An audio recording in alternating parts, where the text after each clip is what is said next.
నవ్వుతున్న మొహాలు నేను చూశాను. ఎక్కడంటే మన పాస్బుక్ల పైన జగన్ గారు నవ్వుతుండే చూశా. ఆయన పలకలు వేసుకున్నారు కదా రోడ్ల పైన, వాటిపైన ఆయన నవ్వుతుండే చూశా. శవాల దగ్గరికి వెళ్ళి నవ్వుతాడు కదా, అది చూసా నేను.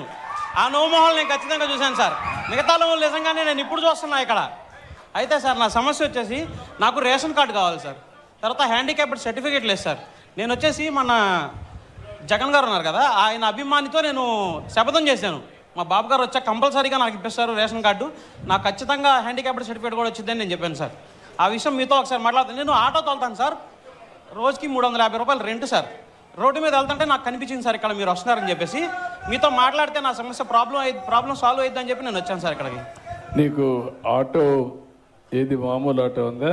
ఆటో తోలుతాను సార్ నేను, రెంట్కి సార్. అది రెంట్కి తీసుకుని నీకు ఆటో కొనిస్తాను, ఎలక్ట్రికల్ ఆటో కొనుక్కో.